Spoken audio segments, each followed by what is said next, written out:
Wingardium Leviosa, everybody. The lawn gnome is here. I have no idea what that means, but who cares? Because this is a live event, everybody, and I am so glad that my friend Christine from TeenofLittleHollow was gracious enough to host this episode of Versus that I've been trying to bring back for so long, and it is only appropriate that we an entire week to the boy who lived because it is his birthday week. So we've got an So we've got an excellent show tonight. It is Harry Potter books versus Harry Potter movies. To everyone that has joined us tonight, thank you so much. We are looking forward to your questions and we're looking forward to your comments, but I also want everybody to know that if we are able to answer everybody's questions and comments tonight, we are probably going to be here until Tuesday of maybe January 2017. So just feel free to leave your comments and your questions, and you're welcome to reach out to us after the show is done. We would love to talk to you all about everything Harry Potter. But before we crack this show open, I have to let Christine talk about the channel and just introduce herself formally. Yeah, hi. So I'm Christine. My channel is TeenofLittleHollow, and I decided to kind of host a little Harry Potter week on my channel, and it has been really great because the Lawn Gnome and I have worked together to put together tonight's little show, which I think should be really good, and I'm interested. I'm interested to see what we kind of, can talk about, because the books and the movies are two entirely different things, really, but they're both fantastic. So, Yeah, so even though the show is a versus, we're not going to be at each other's throats tonight. But what we are going to do is we are going to be taking sides. Since Christine actually took the time and effort, and believe me, I commend you for it, to actually reread all of these books. I've read each of the books 3 times myself, some of them even 4, but I have next to no time. But I did make the efforts to at least rewatch all the films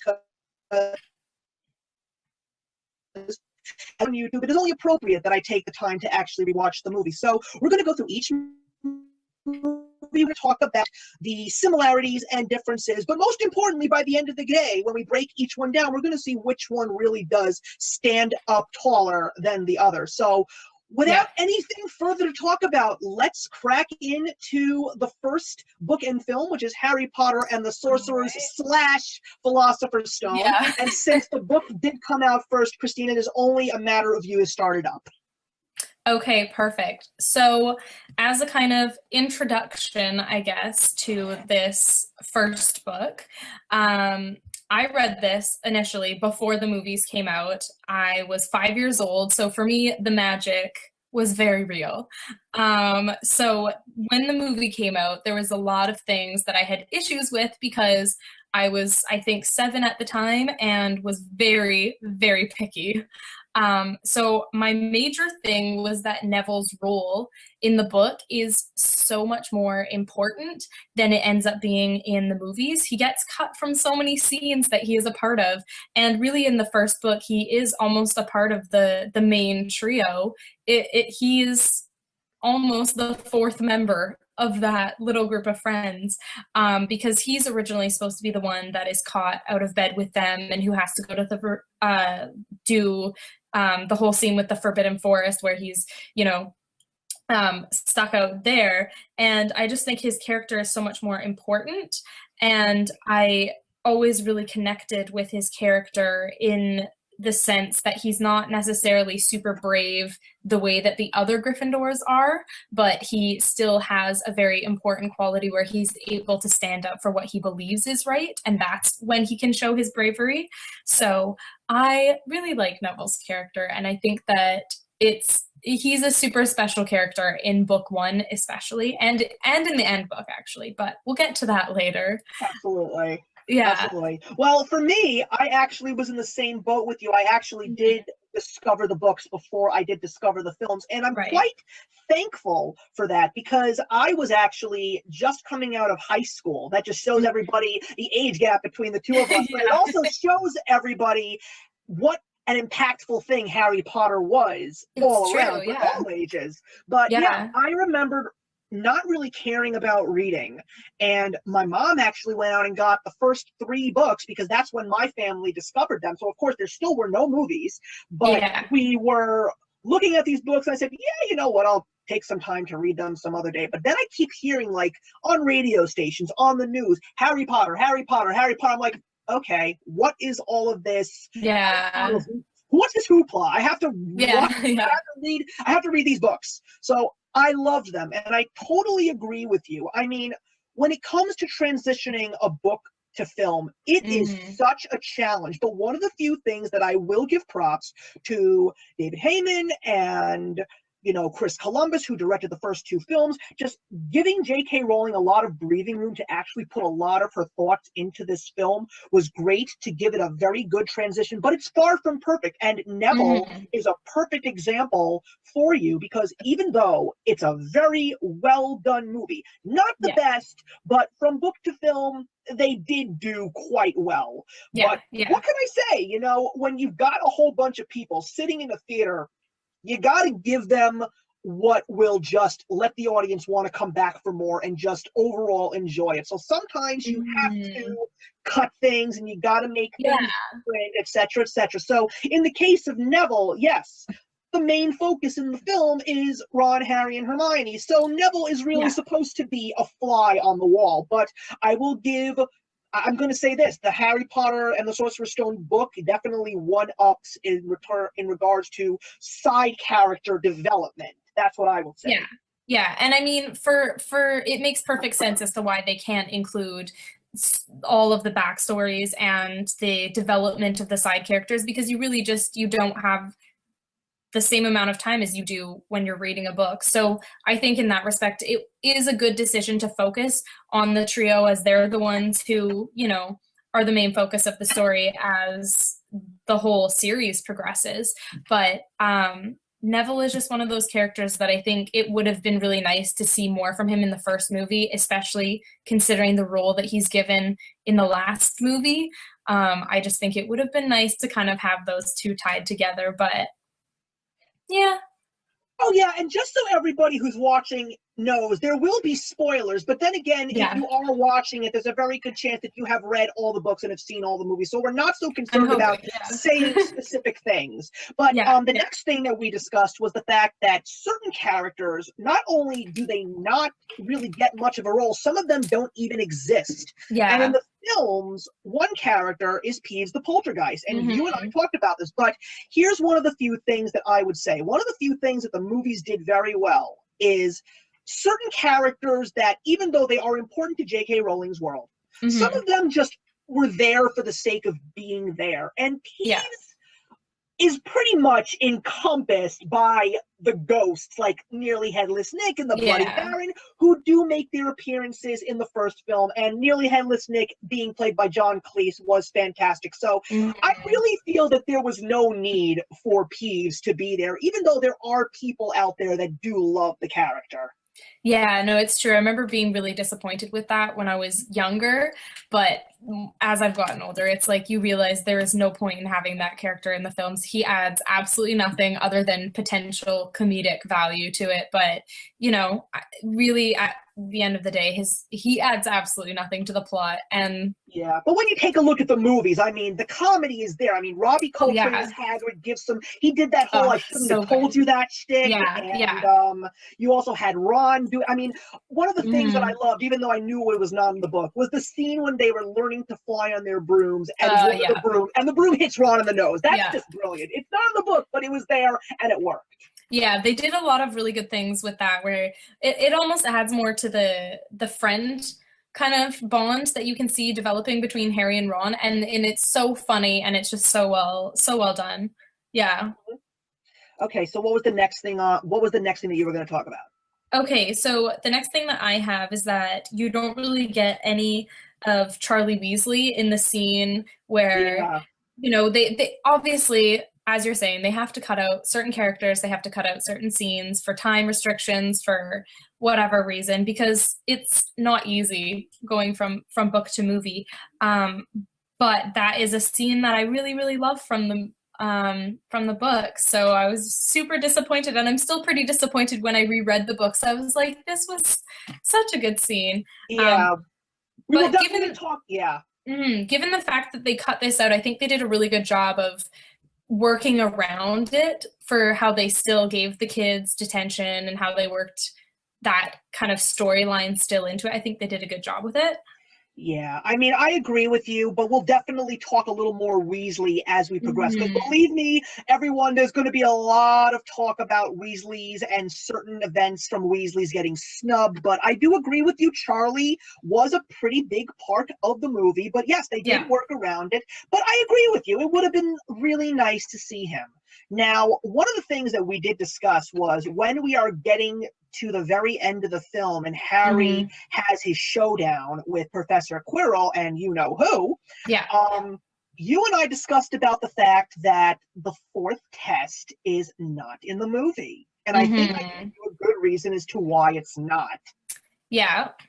Yeah, and just in case everybody's concerned, I'm sure you all know, but it's the scene with the potion drinking to get to the next stage in the corridors.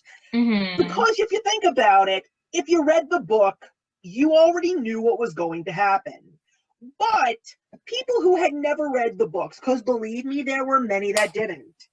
If they would have found out that there was a test that involved potions, the mystery would have been solved before the very end. And we were all thinking that it was Snape that was going after the stone. It was Snape, it was Snape, it was Snape. You see the potions there, all of a sudden you'd say, oh, it's not Snape. Well, that's pretty stupid. So, yeah. But they did do it justice. The DVDs do have the potion test in the special features, so you can unlock the extra scenes. So at least they did something nice for the fans in that regard. Yeah, I mean, my main thing with that is that is kind of Hermione's chance to show off her abilities and how she can contribute to the trio. So that's more what kind of upsets me, is that Hermione doesn't really get the same chance to shine as maybe Ron and Harry does. But, you know, it is far less exciting to watch somebody figure out a challenge in their mind than actually, like, fight giant chess pieces. So yeah, you know, I mean, you can't really have this exciting scene and then go to, like, Hermione sitting there just thinking about which potion he should drink. Yeah, because we also have to remember that the movie is 3 hours long, just about. And to really, and we'll get into that in just a bit. But the next thing that I feel was really important was everybody's attitude towards the actors that they got to play the character. Yeah. Now, fine with the fact that they went with the three young kids, Emma Watson, Daniel Radcliffe, and Rupert Grint. I thought that they really filled the shoes of the characters respectively. Yeah. I was a little bit uncomfortable with some of the people they got to play the professors, because a lot of people said that, oh, Maggie Smith is too old to play Professor McGonagall, and no one would have expected Alan Rickman to be Professor Snape. But what about Richard Harris playing Dumbledore? Yeah, and that's the big one. Because I mean, you don't really want to talk ill of the dead or what have you, but I feel like the first Dumbledore, or Richard Harris as Dumbledore, just didn't have the same whimsy that he has in the books. He doesn't have the same energy that you kind of get from Dumbledore from the books.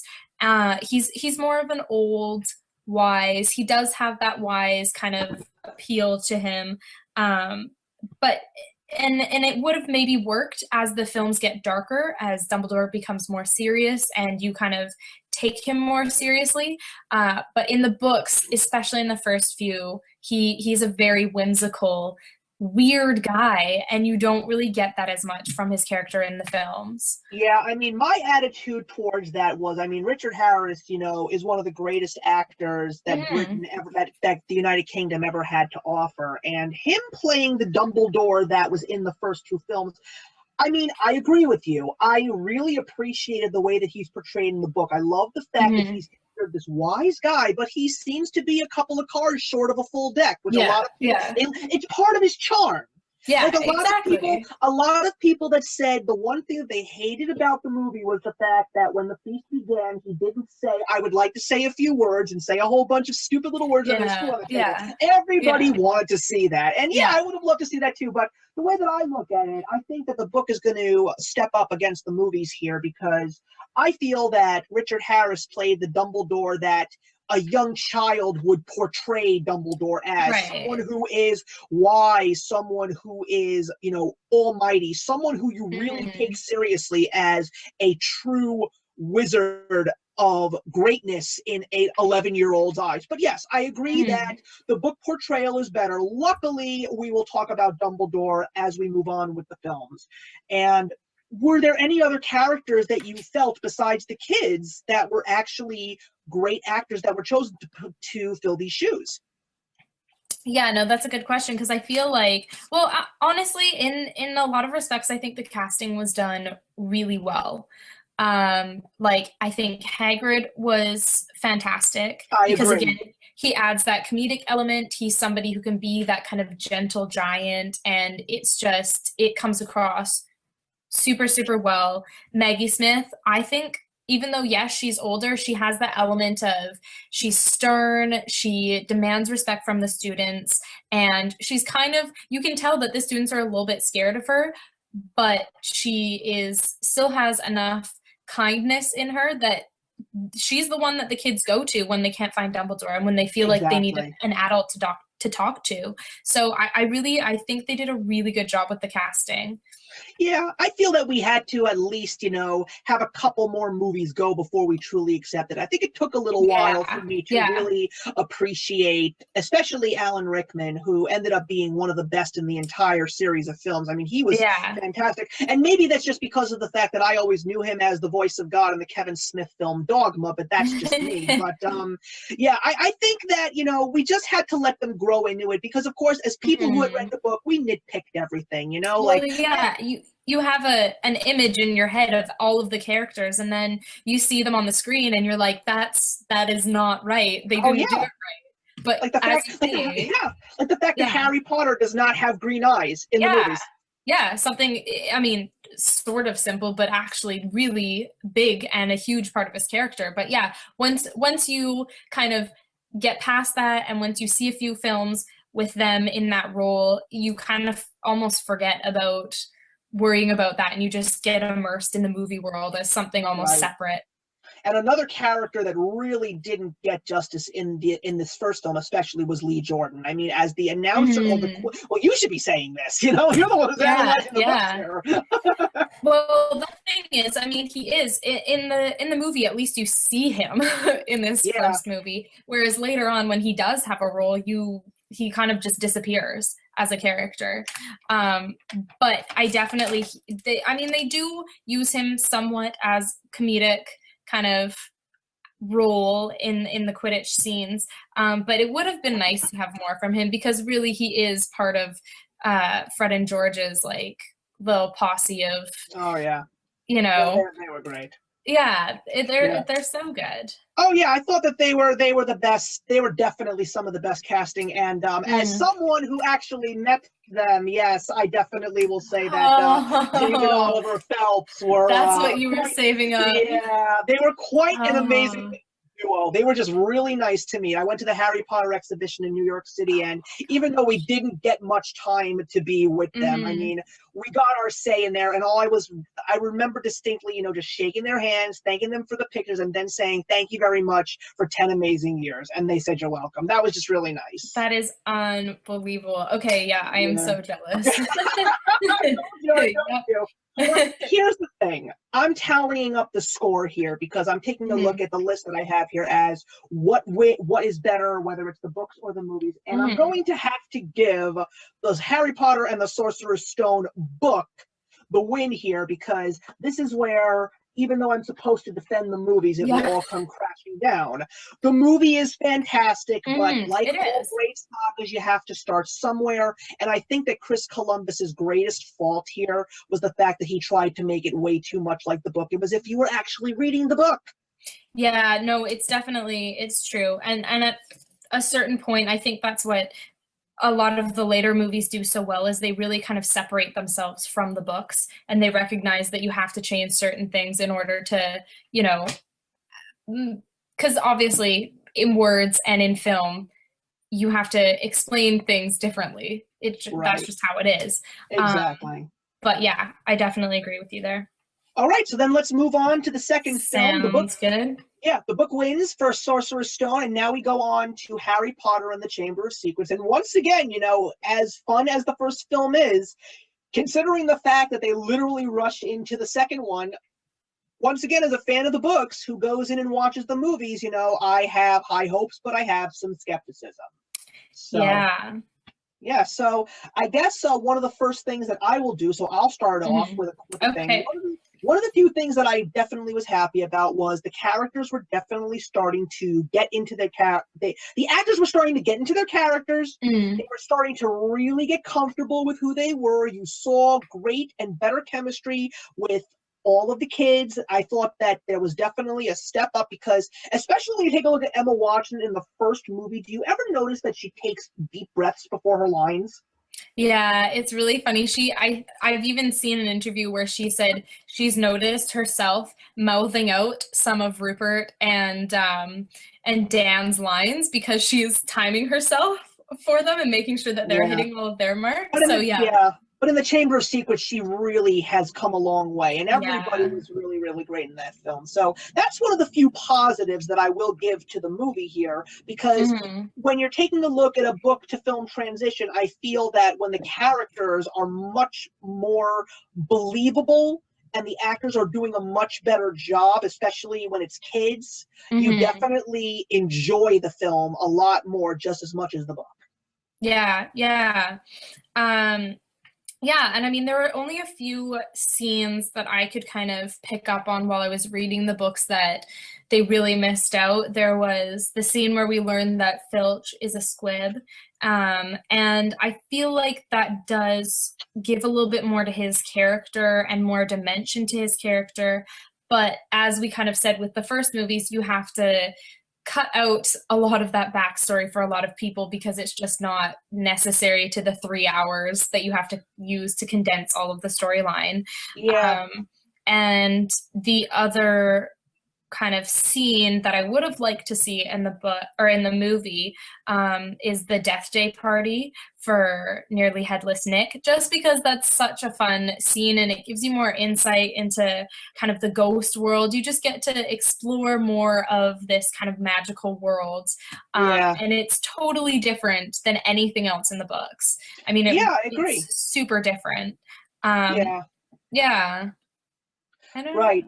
Yeah, I mean, I agree. I think that even though they do talk about the mudbloods, and that's a very important part of how to forget. Be careful, kids. You might learn something before this movie's over or before this book is done, because it's really showing you that even in a magical world like the wizarding world, there's a lot of real things there, and one of them is definitely racism. That's pretty much what it is. It's true. Well, J.K. Rowling does a great job of introducing a lot of very real issues from our world into her world, and it's a great way to introduce them to kids and stuff. And you're right, it definitely starts with this book.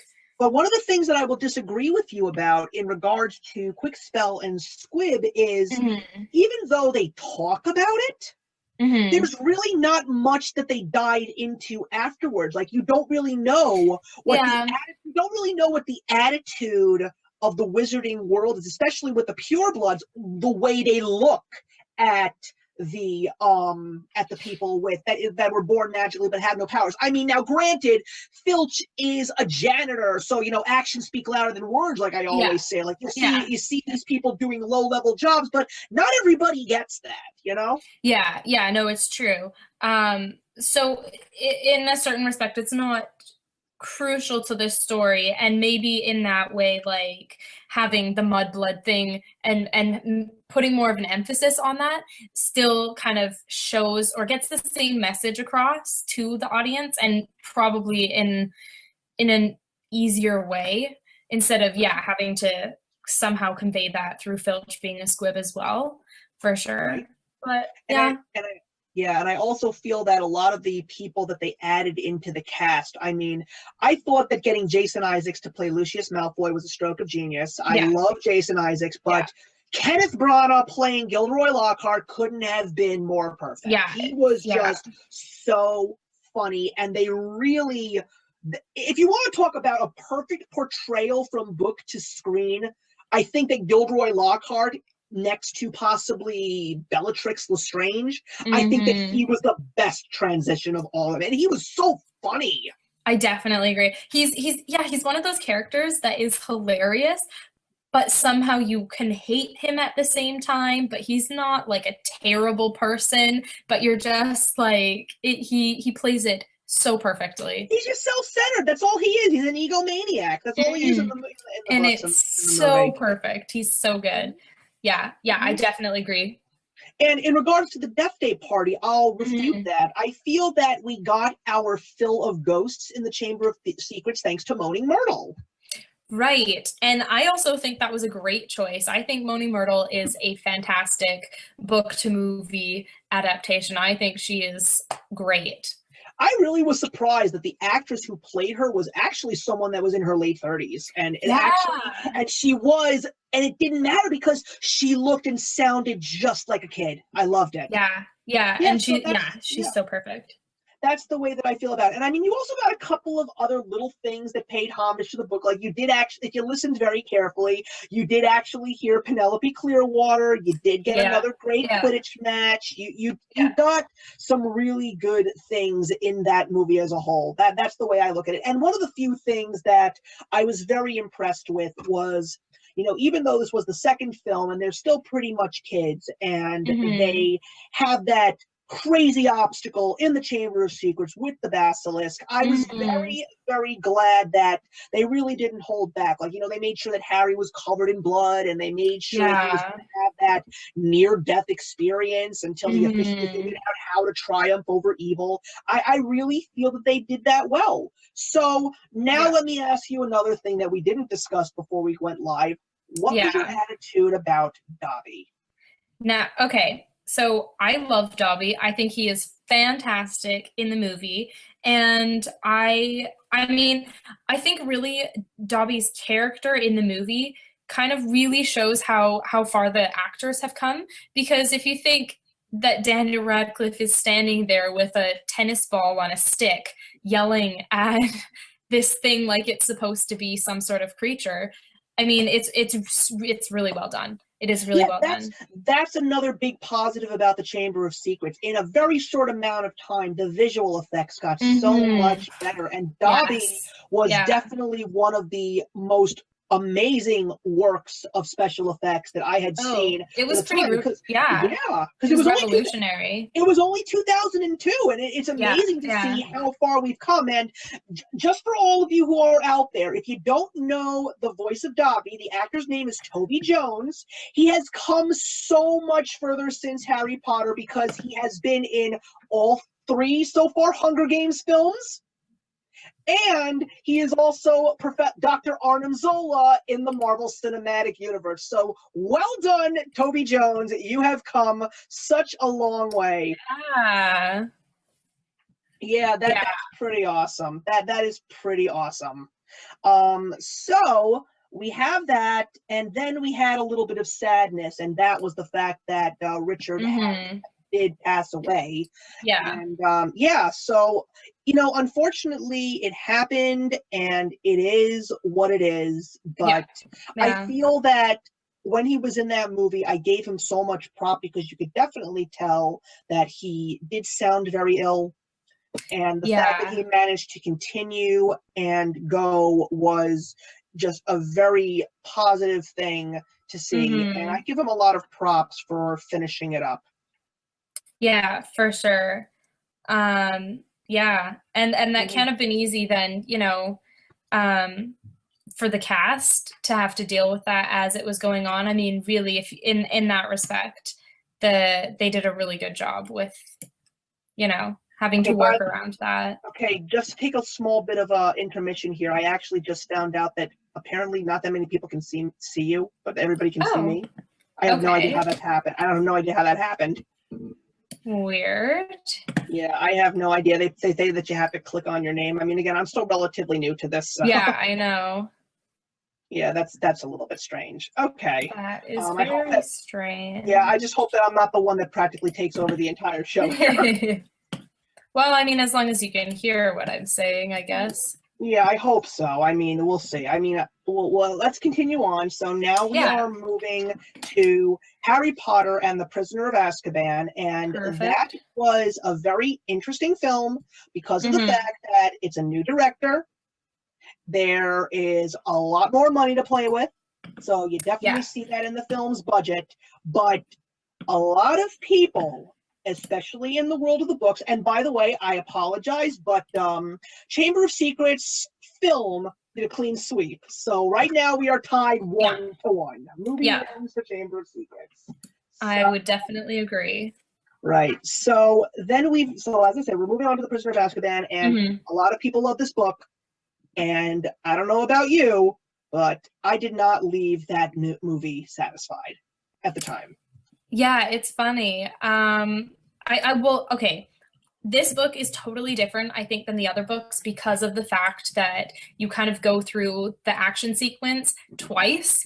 And so I think it was a difficult one to work with because of that, because it's such a different format, and it's hard, especially in a movie format, I think, to show the audience the exact same thing 2 times and still manage to make it interesting. Yeah, of course, from a different angle. So, I don't know. Yeah, do we want to just jump into what I have discussed? Well, what have you got? Okay, so what do I have here?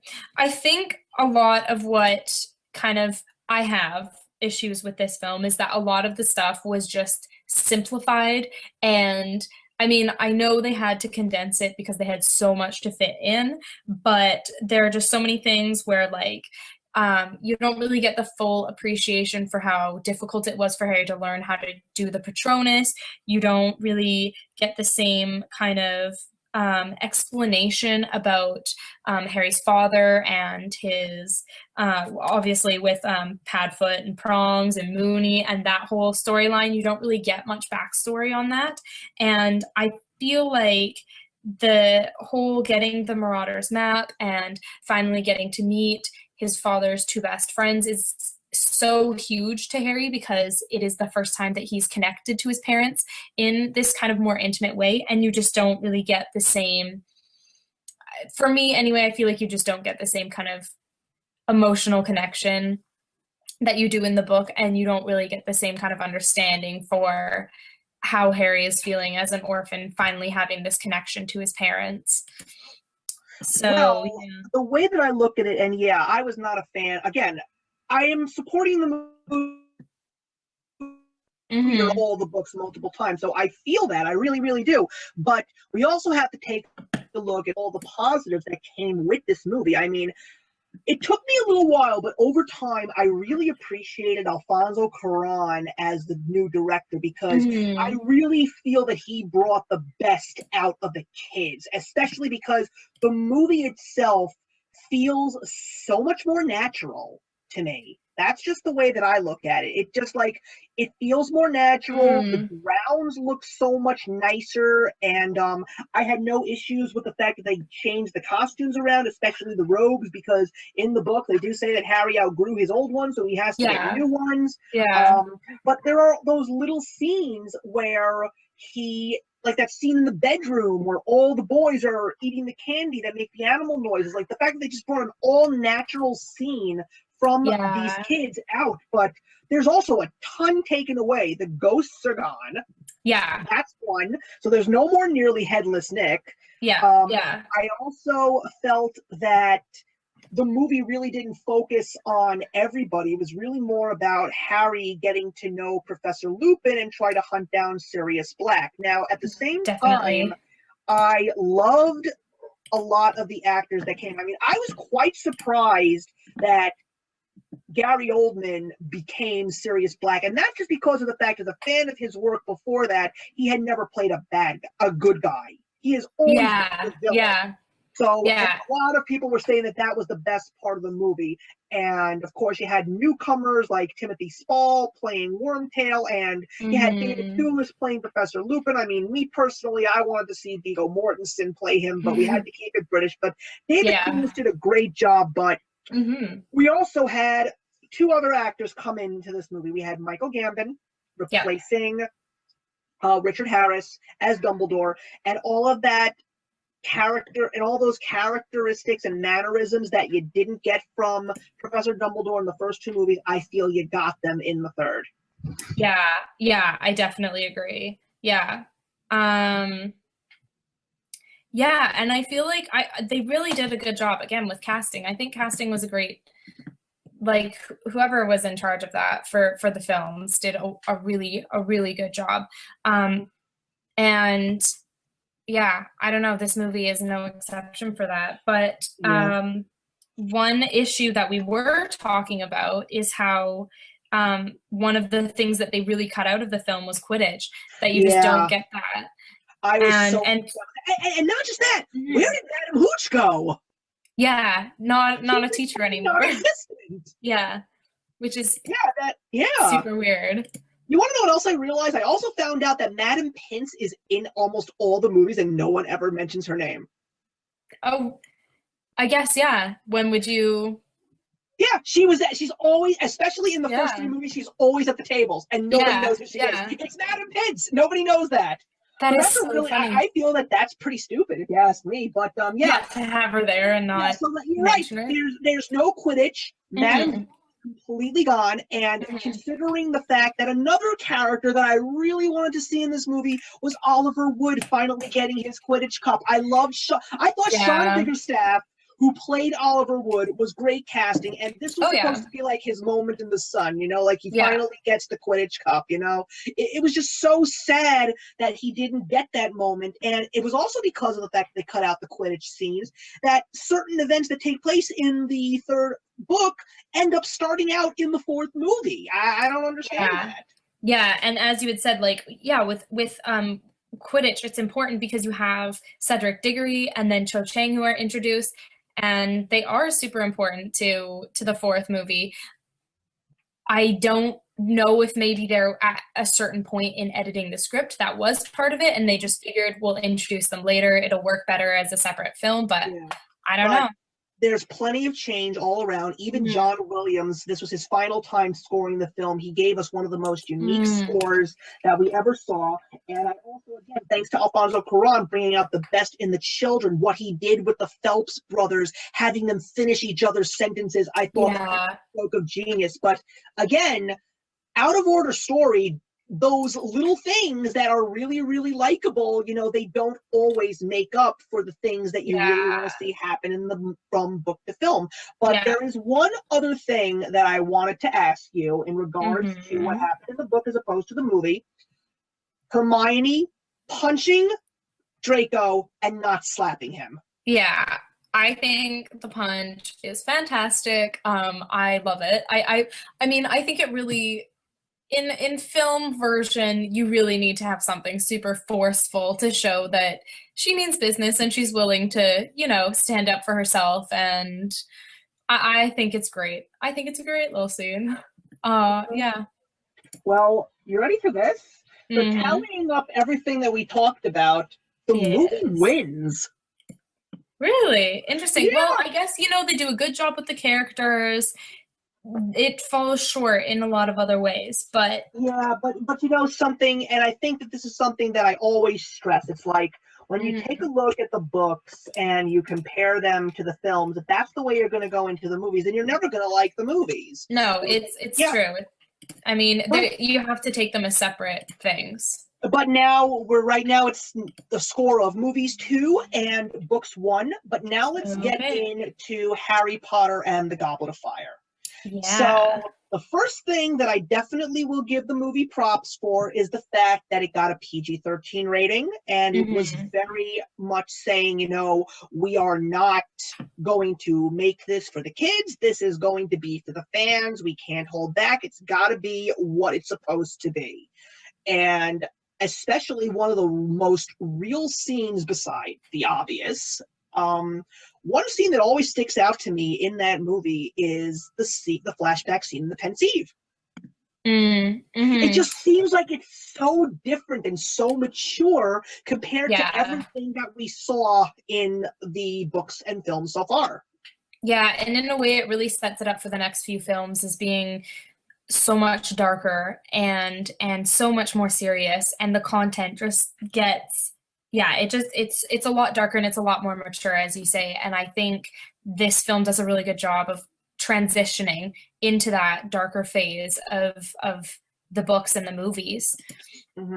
Absolutely. Yeah. But of course, the thing about the movies is, once again, we really focus on the meat of the story, and this is where I want you to pretty much take over for a little bit. Yeah. What was your attitude of the fact that Ludo Bagman, Winky, and the whole Spew side story is officially gone from the movie? Yeah, I mean, obviously this is, suddenly we go from the third book to the fourth book, which is such a huge difference based on the size of it. There's just so much more information that J.K. Rowling gives us in that book. And so it makes it really difficult to try and take all of that information and turn it into a movie that isn't going to be like 12 hours long.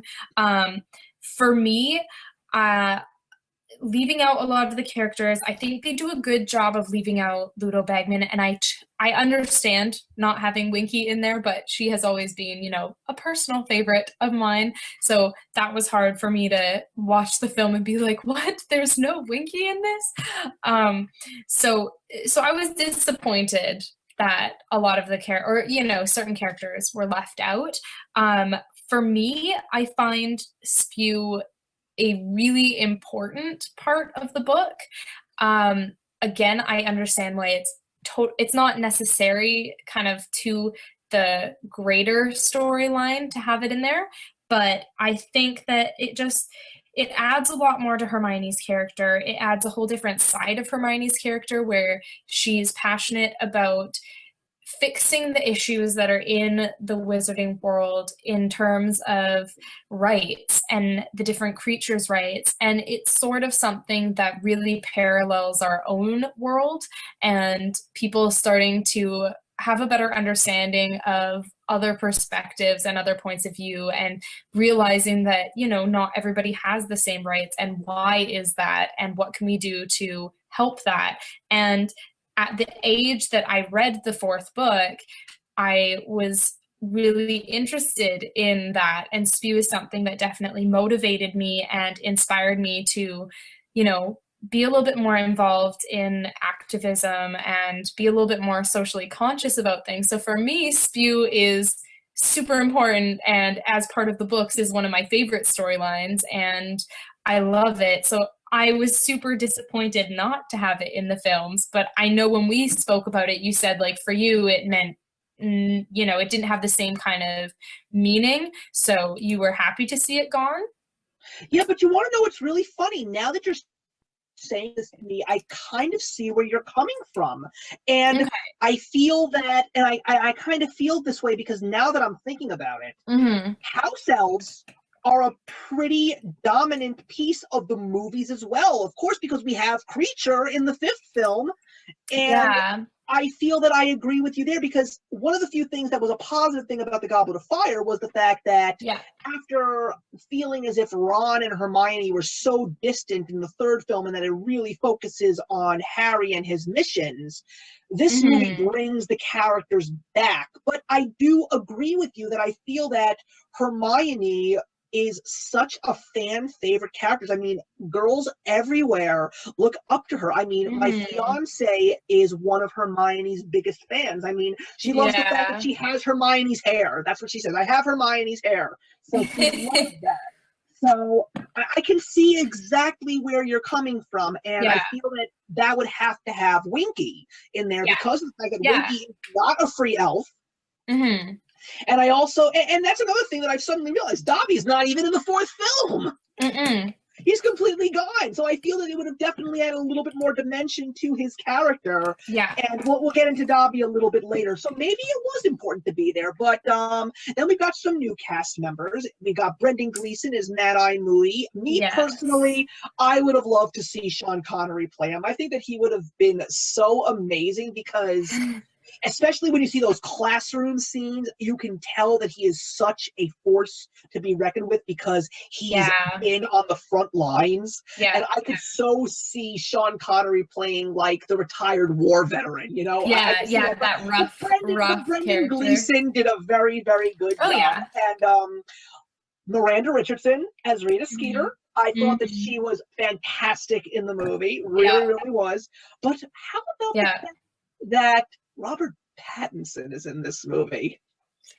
It is funny because and well, that's the thing, right? It's before that whole Twilight era, and so to see him in a role like this where he's really good. I think he does a really good job with the character and with the role, and it, you know, I had no issues with his character whatsoever. He does a really great job, but it is funny to see him go on afterwards to something like Twilight, where I don't think he was taken as seriously, you know? Yeah, he's looked at as like a laughing stock right now, and it's terrible that every single time he tried to redeem himself, like I saw him in Water for Elephants, I thought he was decent, but I thought there was so much wrong with the movie being a fan of the book. But yes, I agree with you. He was good in this movie. That's one of the things that I will say.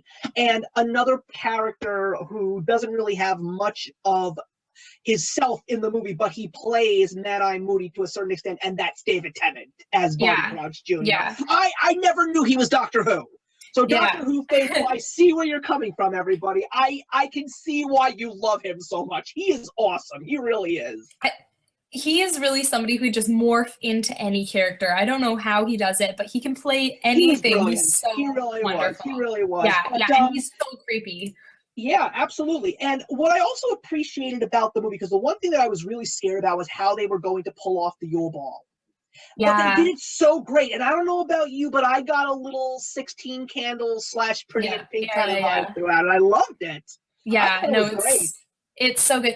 Again, it's one of those scenes where it really adds, like, it humanizes the characters. You realize these are just teenage kids and they're still awkward and they don't know how to handle these kind of new social situations where they're like forced to dance with different like girls, and you can just see the boys like don't know what to do with that, and it's so good. And that reminds me of a great scene when Harry's looking at Cho and then she looks at him and his drink falls out of his mouth. That's so cute. That's very cute. It is. And when he and Ron are talking about why do they travel in packs, because we have to remember they're not little kids anymore. They're 14-year-olds. They're starting to realize that there are women, and they're starting to get their hormones to start running wild and go crazy. And I love the fact that they threw in that at the Yule Ball. I love that they threw in the rock and roll band and had Professor Flitwick being moshed and going crowd surfing. I thought that was very, very funny.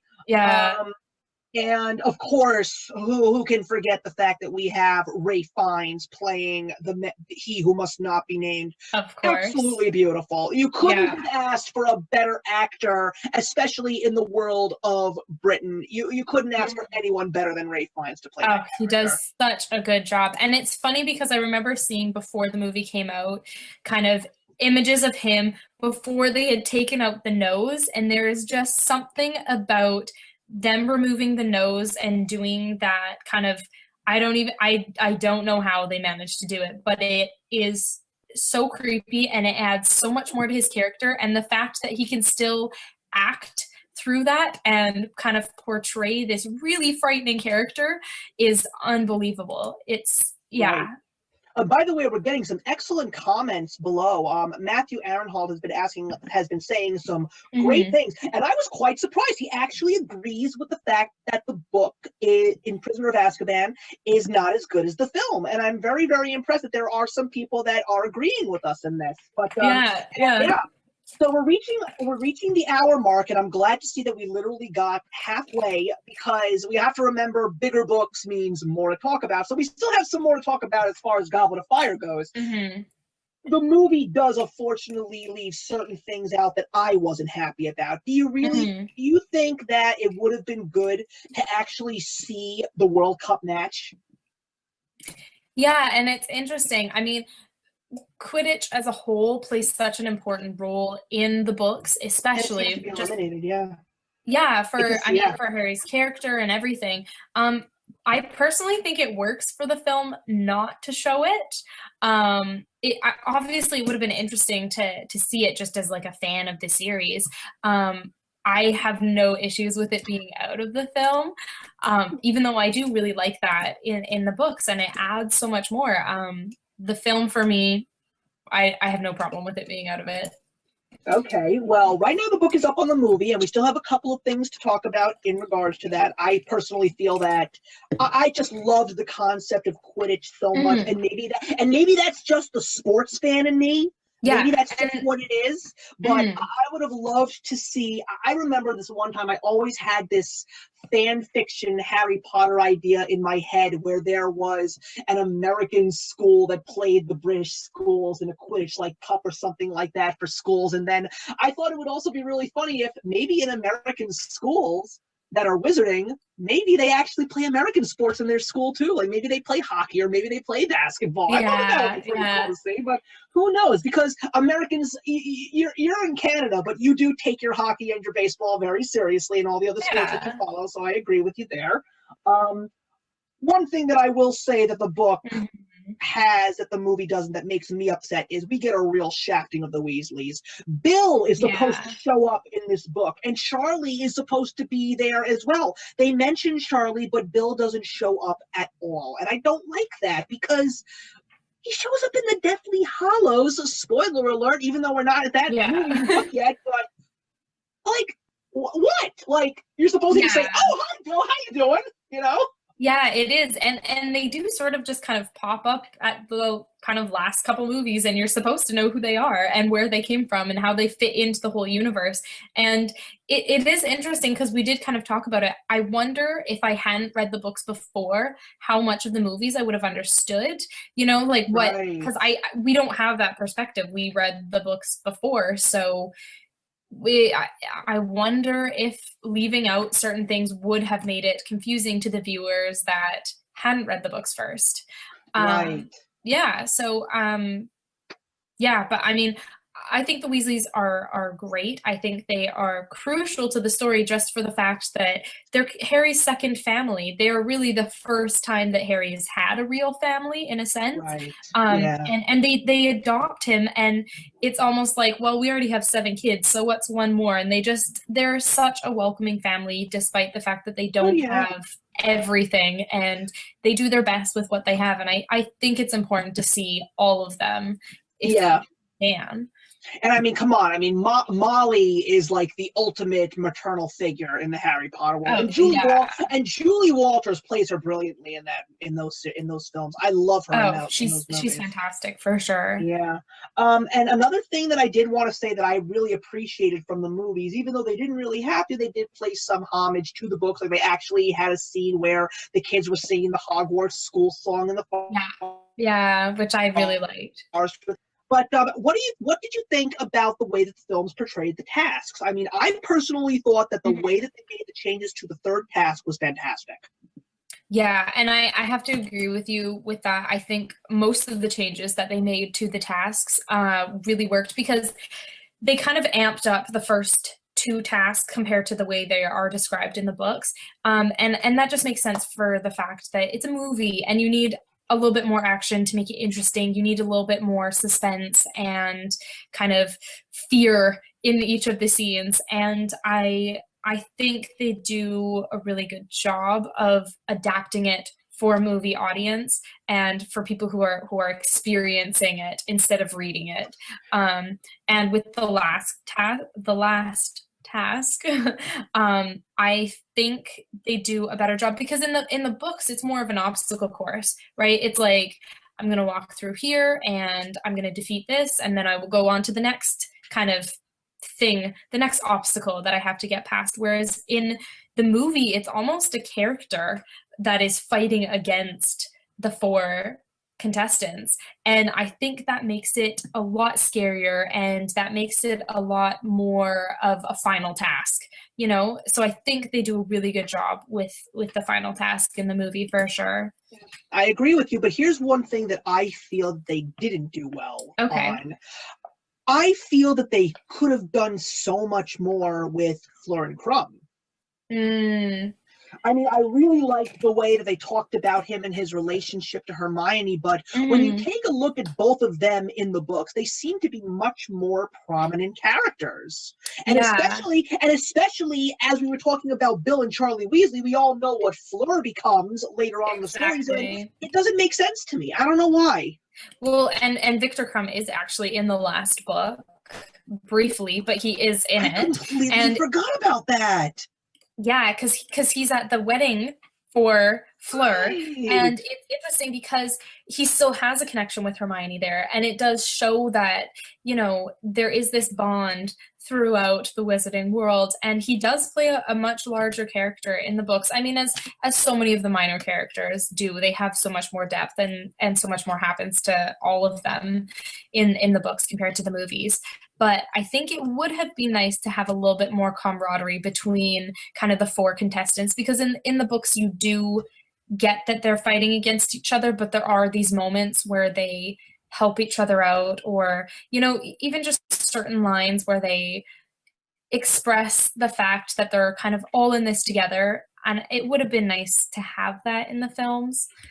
But yeah, I mean, again, time restrictions, you have to, you can't have all of the backstories. Right. And when we get back to the final, when we get back to the showdown that Harry first has with Voldemort, one of the other things that we did not mention in regards to all the great effects that were done to give Ralph Fiennes the tongue, missing the nose. What did you think about the fact that he didn't have red eyes? Yeah, and we had talked about this before. I think it was important not to have him with red eyes in the movies, because he would have just been too inhuman for people to connect with him. And the fact that, I mean, he doesn't have a nose and he doesn't really look like a human, but he's human enough that he's still frightening. He's still, like, it is human potential for evil, and that is what is so scary about it. And if he had kind of just looked like a demon and not earthly, I think it would have been harder for people to connect with the fact that this man used to look like you and me, but he's got so evil now that he has physically changed. So I think the way that they kind of kept him still human enough was a good idea. Right. I mean, one of the few things that I love about him in that scene is the fact that the way that Ralph Fiennes presents him, like, he's not this overly boasting giant of a villain. I love the fact that, like, he's quiet, and at certain points in time, if you say the wrong thing to him, or like breathe wrong, if you sneeze in the middle of his speech, he's gonna fly off the handle and kill you. That's what I love so much about Ralph Fiennes portraying his character. But we'll get to the final thing that I wanted in my notes in regards to the movie, and that was the best part about the movie, and that's always the best thing when it comes to transitions from book to film, is certain scenes finally come to light when you actually see them. And I'm talking about Priore and Quintardum, because I never truly understood that part of the book, and I think that's kind of why it ended up being my least favorite book. And not just because, I mean, it was also because, you know, there wasn't any Quidditch. It didn't feel like a typical year at Hogwarts. It was different, but the Priore and Quintardum was so hard for me to understand. But when you see it in the movie, and I said this to you when we weren't live, when his parents show up and they're helping him, like, I can watch that scene like 20 times when I'm watching it in a sitting, because it's such a beautiful and powerful moment in Harry's life and in the story as well, because he's not looking at the mirror of Erised. They are there. They are talking to him in real time. And that's what blows my mind about that scene. It's beautiful.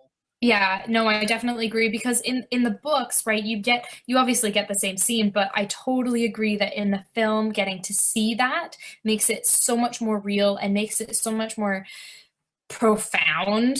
And like, you can really understand what it means for Harry to be really speaking to his parents for the first time. And it makes, I mean, it is just mind-blowing as to how this is happening, but it is super impactful, and it is such an important scene. Absolutely. So we're done with the Goblet of Fire, everybody, and it was a tough battle. Believe it or not, we literally had to almost have a tiebreaker, but that's why I added the last question before Priori and Cantardum. The book wins.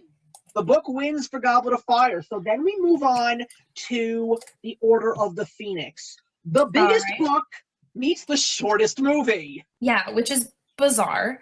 Yeah, it's weird. It like I mean, really, it would have been such a difficult task to take this book and try and somehow fit it into a movie because it's just so long. But I think for the most part, in my opinion anyway, they really get at the essence of the book. They don't necessarily, I feel like with this movie, they especially start to stray from the details of the book and from specific scenes, and instead taking more the feeling of the book and kind of the message that you're supposed to take away from it, and then trying to translate that into film. And I think they do a good job with that. Because there's a lot of, storylines that are introduced into the book that they just don't even touch in the movies. And I mean, there are things like when they're at the Black House, like cleaning, there's like the fact that Percy has left the family.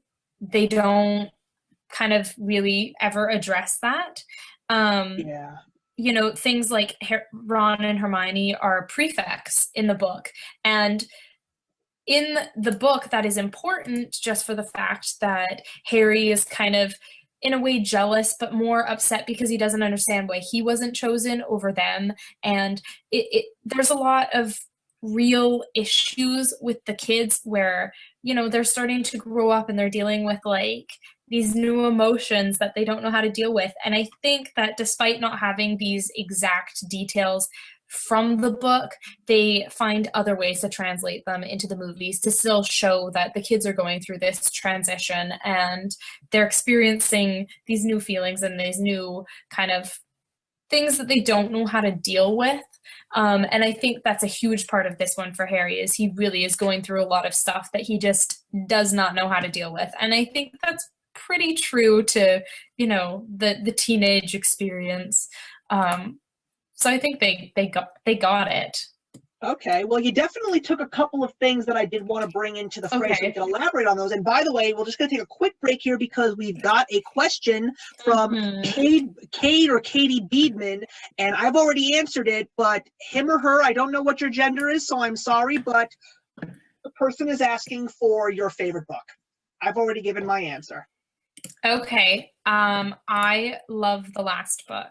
That is my favorite, in my opinion. Right. I just think that after all of that, all 6 books, J.K. Rowling kind of perfected her writing, and in the end, she just wraps it up so well, and it just is a great testament to her ability as a writer and her ability to, she just weaves such an intricate storyline, and she manages to, it's just flawless. It's just flawless. I just love it. So thank you. Okay, you're right. I gotcha. Okay, so yeah, I agree with you on a couple of things. The fact with the prefect badge as not being there, the fact that Percy is in the he shows up in the movie, but we don't get the true essence of his character in the book. I kind of feel that he got shafted quite a great deal in the films itself. I was not happy, especially because of the fact that Percy has some major role in this book specifically, especially when there's that letter that he sends to Ron. That's a crucial part of the story. Yeah, sorry. No, it's just that, it's the family unit for the Weasleys is so important, and to have one of their kids go against them it's really impactful on the family, and you don't see that at all in the movie. You don't get any of that, and it's weird that they chose to leave it out. Yeah, well, my goodness, everybody, the book is really giving the movie a real beating here, but we're going to go into some other characters because again, it also goes along with the scenes that we have and the scenes that we don't have. Like, one of the things that I was really upset that we didn't get was the Quidditch match once again, because this is the book that features the fist fight between Harry and Draco, and that, for me personally, I really, really wanted to see that in the movie. I just want to see the two of them go at it like animals. Like, it just would have been such a cool thing to watch, and I was so upset that that wasn't there. But then, here's a piece of the story that doesn't make sense to me. That whole thing with Grop. Now, I know why he's there in the books, but do you think that he had to be there, or do you think that that whole thing with Professor Umbridge, who we'll get to later, and oh my goodness, I feel terrible, but we'll bring it up in a couple of seconds. We completely forgot to talk about Emma Thompson in The Prisoner of Azkaban. Oh, true. Who is fantastic. But we have a major role with her in Order of the Phoenix as well. Exactly. Yeah, she was fantastic. Yeah. Okay, well, just to touch on the point that you said about Quidditch, one thing that they totally leave out of this film is that Ron actually makes the Quidditch team in this book, and in the films, he doesn't make it until the 6th book. That's correct. I guess 6th movie. And that is just kind of weird. Like you say, they just completely leave out Quidditch, and because it is such an important part of Harry's life, and it is his kind of one really outlet that he finds to express himself, and it's the only place that he feels really, truly comfortable, and that is one of the first things that Umbridge takes away from him. So I think it is important to show Quidditch, at least, and show it being taken away from him, to be like, this lady is evil. Welcome to her world, you know? Oh, yeah. And Imelda Staunton playing Dolores Umbridge was fantastic. And again, the reason why I'm glad I just remembered Emma Thompson is because she and Professor Trelawney have a standoff in the movies as well as the books. Yeah. And that is also a great part where we actually truly see the brilliance of Emma Thompson, because again, I think one of the main reasons that we forgot to talk about her in The Prisoner of Azkaban is because she was also another character that was there, but they really didn't elaborate on. I thought that there was a lot more of her in the book than in the movie. But anyway, I don't want to go backwards. We got to keep going forward. But she was a fantastic actress, a great addition. We also had Helena Bonham Carter coming in as Bellatrix Lestrange, and even though she doesn't have a major role in the movie, she wallops that role so well. Yeah. She is fantastic, and she's terrifying, absolutely terrifying. Yeah, exactly. But we also had a very interesting event take place. A Harry Potter fan joined the cast. And it was Ivana Lynch playing Luna Lovegood. And she was not someone I truly enjoyed reading about in the books, but in the movies, she is so wonderful. She's just got this amazing positive charm about her. And that's just, she is in all of the characters that are in the Harry Potter world, to me, she is the most lovable.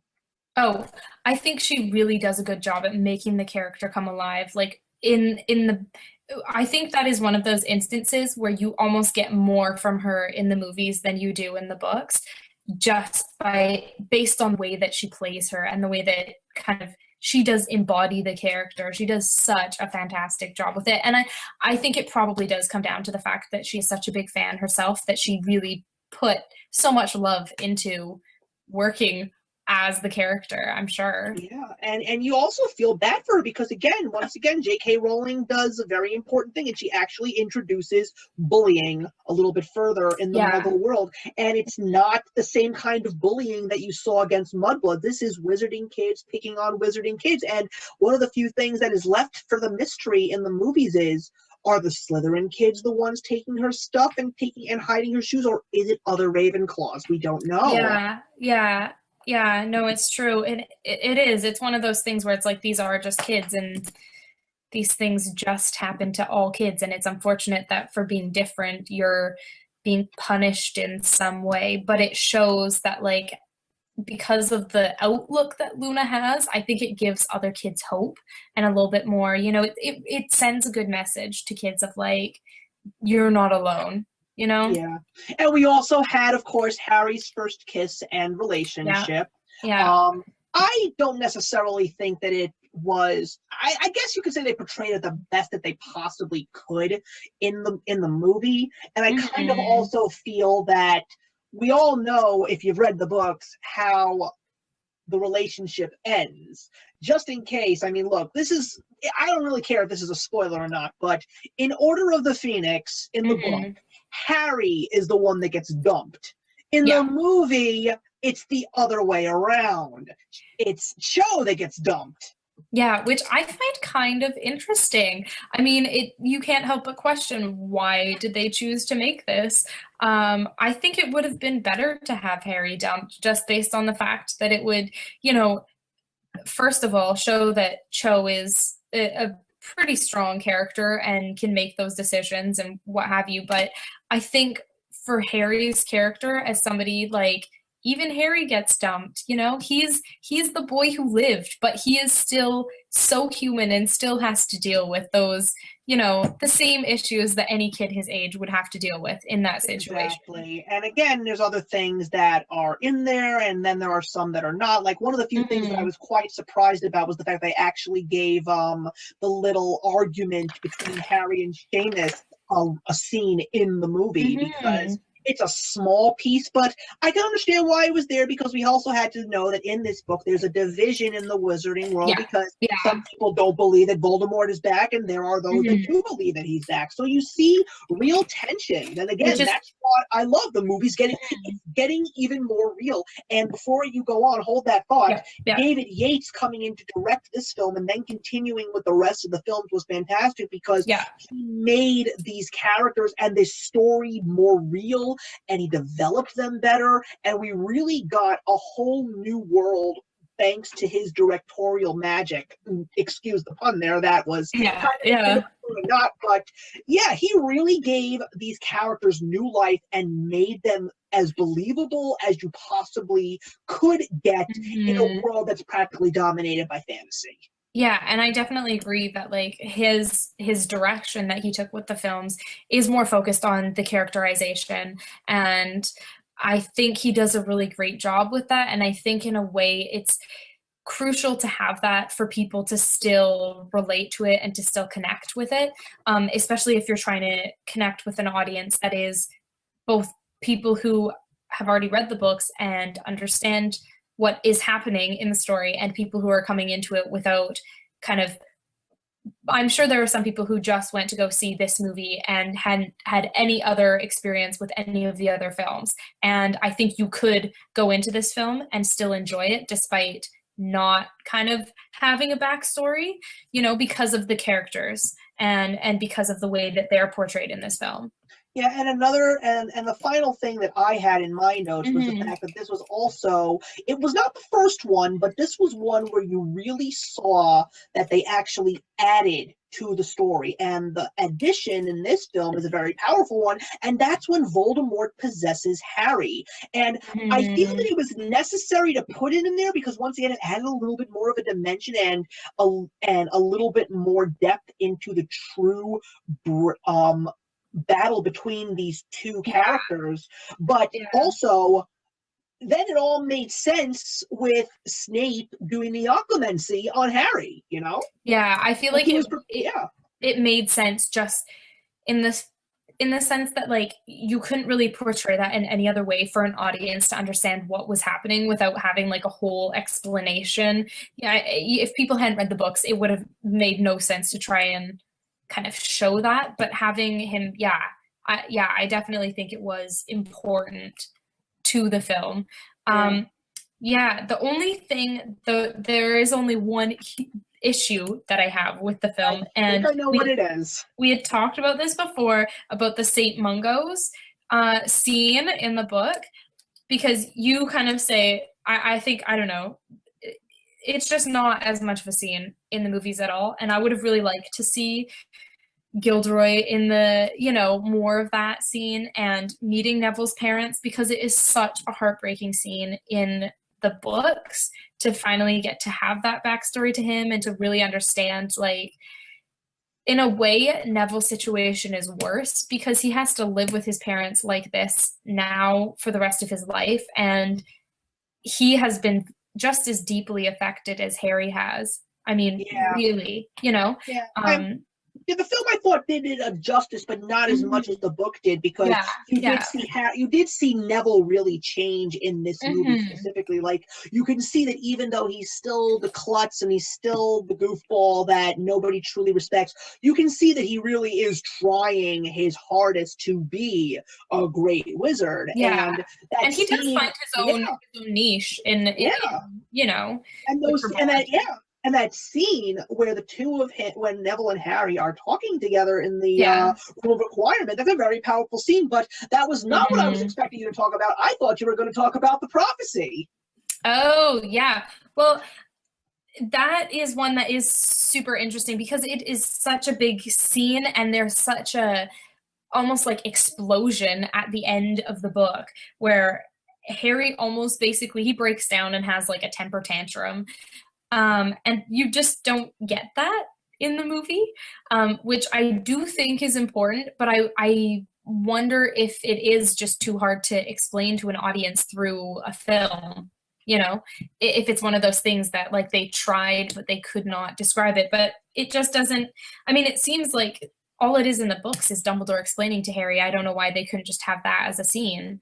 Yeah. But, yeah, I totally agree with you. I feel that the prophecy could have easily been transitioned well, and I feel that it would definitely have put a whole closure on the story, especially because of the fact that Dumbledore really, you know, was just not around in that book, and Harry was trying to talk to him and get questions answered, and he just wasn't giving him the time of day. And you know, it's so interesting to know that Dumbledore is. The movies don't really do it much until the final films, which we'll get into very, very shortly. But up until then, like, you know, people still are trying to figure this guy out. And I feel that if they would have done the prophecy scene in the films, I think that it would have added a little bit more to Dumbledore's character. That's just the way that I felt. And we would have finally gotten justice for Neville, too. Yeah, definitely. Before we move on, we have a question here from Time and Chance. Do we really? Yeah, whether we feel that the fifth book should have been split into 2 movies, which is interesting. Okay, you know, here's the way that I look at it. You know what I said in the beginning? Longest book, shortest movie. I feel that we could have gotten a little bit more if we would have just let it go a few more minutes. I feel that if they added like maybe an extra half an hour to the movie, because it literally is, the movie is just under 2 hours and 20 minutes. And we've already sat through 4 films that are longer than this movie. So why do we have to split it, you know? Yeah, no, I definitely agree. I think it would have been too much to split it into 2 movies just based on the fact that every other book has only been made into 1 movie, and it would, I mean, you could obviously spend hours on every single book, but I think if, like you said, they could have just spent another half hour adding some of these extra things into it, and I think it would have made it a lot better, but yeah, so basically what I'm trying to say here, everybody, is that the books take this one as well. So now we are at a score of 3-2, and we are now going into Harry Potter and the Half-Blood Prince, which is my favorite Harry Potter book. Before that, believe it or not, it was The Chamber of Secrets. But the reason why I love this book is because we're finally getting a little bit of light in the darkness after 2 very, very dark stories. And we actually get sort of a teen comedy to a certain extent in this movie. And I liked it. No, they do I think a lot of people really enjoyed this film. People who are fans and non-fans, because of, like you say, it is like a teen comedy, and they find a way to make it a lot more relatable, even though it is kind of dark, but you do have a lot more to this. I think it's really good. One of the funniest things is I remember when I was living with my very good friend, the notorious Mr. Beagle. I know that I've mentioned him so many times in many of my videos. He had never read the Harry Potter books, but he did watch all of the films that I owned, and at that time it was only 1 through 6. Yeah. He thought that the 6th film was the best one. Okay. But here's what works in this film. Rupert Grint is amazing in this movie. Yeah, this is definitely his chance to shine. And it still makes me wonder, after a fantastic performance, comedic performance from him, and let's not forget the fact that he also has an excellent dramatic performance in The Deathly Hallows Part 1, which we will get to a little bit later. But oh, yeah. I loved the whole thing with him and Lavender Brown's relationship, because as I said to you, I'll quote the late Heath Ledger from the Dark Knight role of the Joker. He's like a dog chasing cars. He doesn't know what to do with one if he caught it. And that's basically his relationship with Lavender. And it's hilarious. It is so funny. And because it's so true to being just some dumb teenager who does not know what he's doing. And it is, that's what makes it so good. I think it's so relatable. And really, though, in the books, especially after rereading it this time, I understood that so much more, because J.K. Rowling just does such a fantastic job of creating these realistic characters and making their experience so realistic, despite being in a magical world and having these bigger issues like Voldemort that, you know, none of us can relate to, but they still have these things like Lavender Brown as this main issue for Ron in this book, and it's super relatable and it's super funny. I also feel that one of the biggest additions to this cast, and I really feel that he was probably, next to Emma Thompson, probably the best transition as far as a professor. I loved Jim Broadbent as Horace Slughorn. I really did. Yeah, he does a fantastic job. Him. Yeah. I really, really did.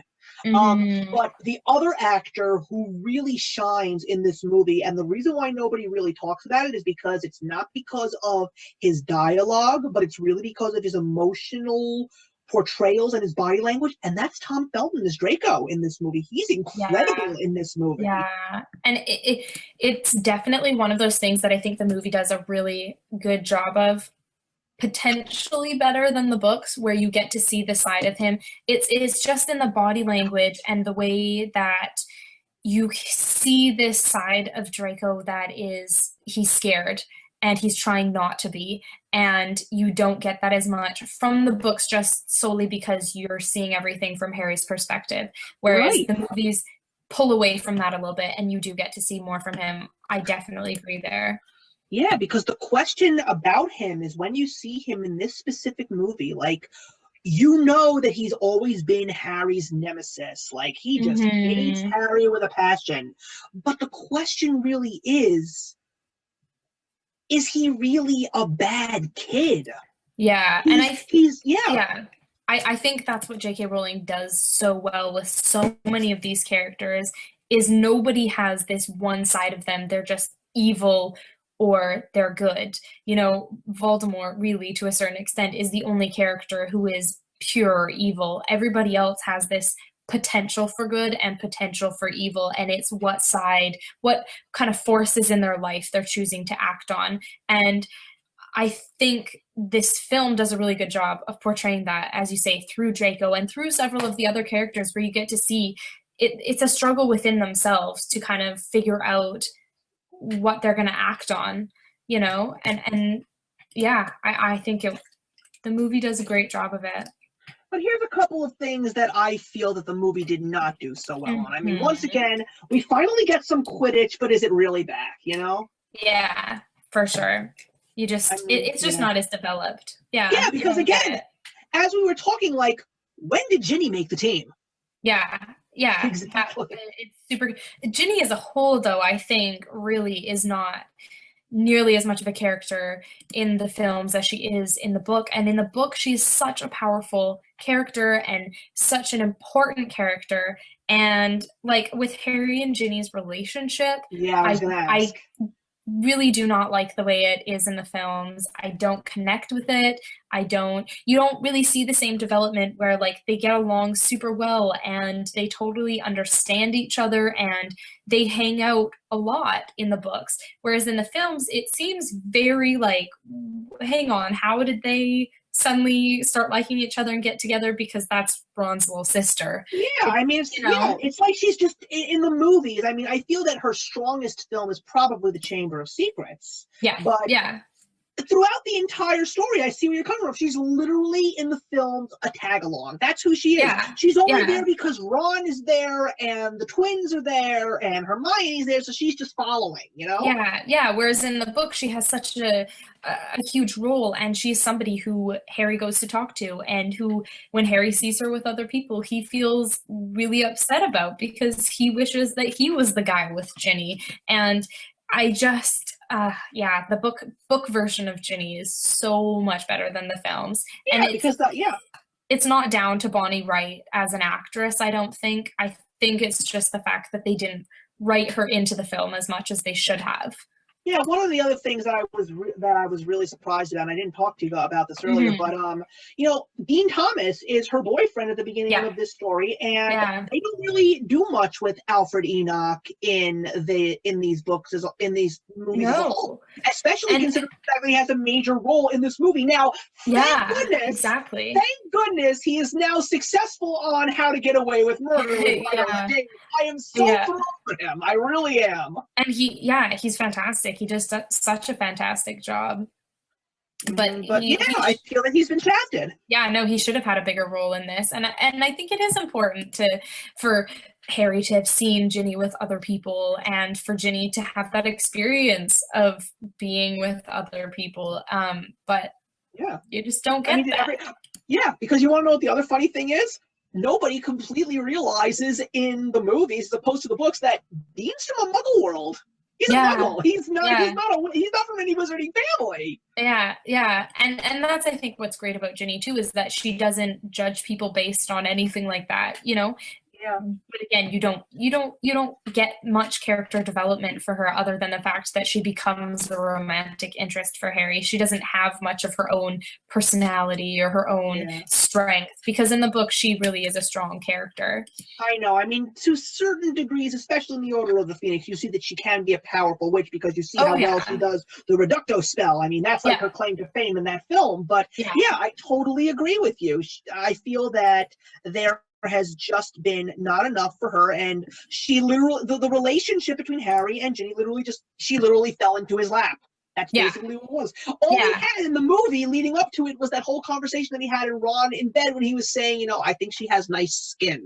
That's all we got. Yeah, which I mean is a super funny scene, and it's great, but the thing is, it just doesn't have the same depth to her character as you get in the books. But I do feel that, but what I loved about the Half-Blood Prince is I feel that I think that Hermione got the most character development just because of the fact that she was so heartbroken with the fact that she has been trying to give Ron all of these hints that I would love to be your girlfriend, and he just doesn't see it.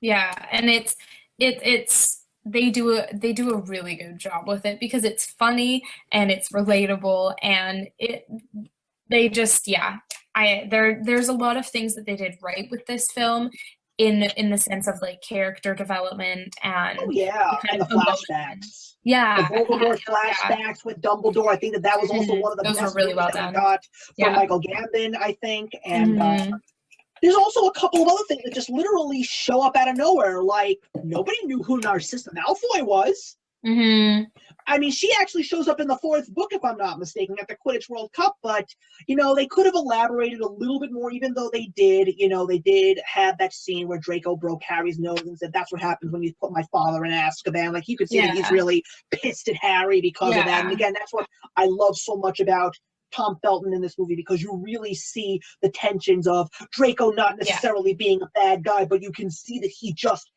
hates Harry in a similar way that Snape hated Harry's father, because Harry's father was just not good to him. No, for sure.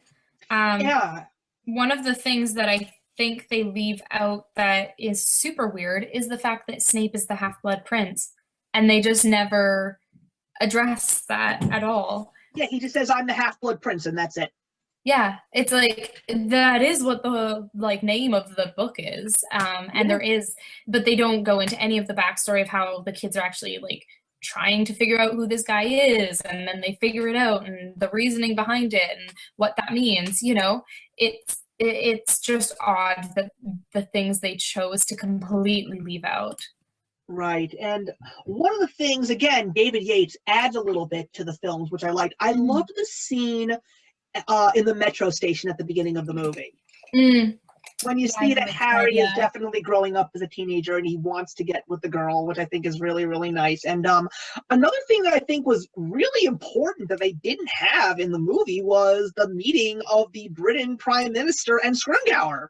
Because another thing that we don't really know in the fifth book is that Fudge resigns. We see the newspaper clipping just fly across the screen, but we don't really know. And then all of a sudden, when you see the Deathly Hallows, which we will get to later, and I know that Christine and I are really looking forward to talking about this fucking movie. Yeah. But yeah, like, who is this guy? We have no idea who this is when he shows up, but you could have at least stuck that one scene in there, you know? Yeah, I mean, I feel like the actual scene from the book is maybe not the best to show it in the movie, but there could have been something that showed that there is this transition happening, you know, and it works well for the book, but to just have a totally new character all of a sudden in the movies, it's like, what? Yeah. Where did and again, right? And again, Fleur, she should have been in this book, but again, we didn't have Bill in this book.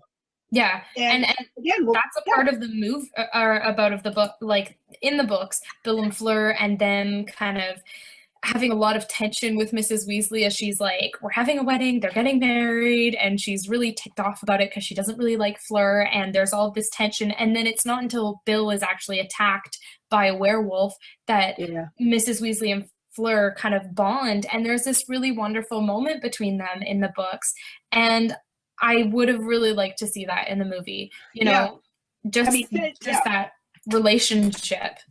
Yeah, I mean, Fenrir Greyback does show up in that movie. He is there, but they don't really elaborate on him at all. Yeah. You don't get quite how evil he is until later. Yeah, and then, of course, you know, we have the death among deaths that nobody really wanted to see. But yes, some people kind of felt that it was happening, you know, who dies and who did it, etc., etc. But let me ask you a question. After Dumbledore is gone, they don't show the White Tomb. Do you think that was something that should have been there, or it shouldn't have been? Yeah, it's interesting because I think it would have been nice to have that moment. I mean, I love that scene where everybody raises their wands. I think that is such a beautiful moment to have in tribute to him. I agree. But the funeral for Dumbledore, when they would have unveiled the tomb and everything, is totally skipped over. And I think it would have been good to have that because there's quite a bit at the end of the book that is explained in that scene. Like Harry decides, okay, I'm not coming back next year. This is what we're going to be doing instead. You know, you kind of get the last part of that wrapped up. You get a few loose ends cut, and then it would have been just, I think, a better transition into the last two movies and the last, you know, book, because you really get a sense of what they're preparing for, and you don't get that at the end of this movie. Okay, well, I'm just going to say that even though we still do have one book and two movies to cover before we wrap it up, by the way, I'm really, really glad this has gone as well as it did. We're getting some great comments. I'm looking forward to seeing what everyone else has to say. But just so you know, the battle is over at this point in time. The books have won because the Half-Blood Prince book has triumphed over the Half-Blood Prince film. Yes, it has. Yes, it has. I think that it has, based on yeah. And again, as someone who loves the Half-Blood Prince in the books, I love the movie too. But let's get into the final book, your favorite book. Let's do it. And also includes each of our favorite films. Yeah, interestingly, yes. I love the first part, so here we go. And here we go, Harry Potter and the Deathly Hallows. Everybody and their mother was waiting to see how this story ended. But what was very interesting about this was it was a first. It was the greatest blessing and the greatest curse for films everywhere. But they felt that they had to split this book into two separate movies because one of the things that I have said to you and we both agree on There is no way that you can cut anything from this book. The book is one entire story with one major plot. There's no side plots. It's all focused on one plot and one plot alone. So you can't take anything out because everything is so crucial. And unfortunately, because of the fact that society has the attention span of a peanut, the collective of society, we have to have either 2 movies or like a 6 to 7 hour movie. So instead we get 2 movies. Unfortunately, we have Twilight and Hunger Games, and thank goodness not the Maze Runner, doing the same thing, which is completely unnecessary. But for Harry Potter, ladies and gentlemen, it was completely necessary.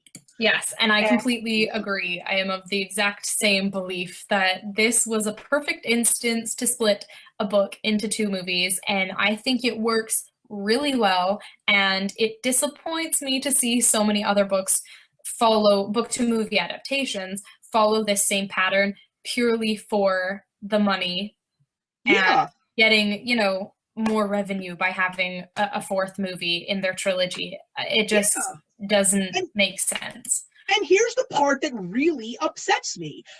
People look at the Deathly Hallows Part 1 as a filler. I'm sorry.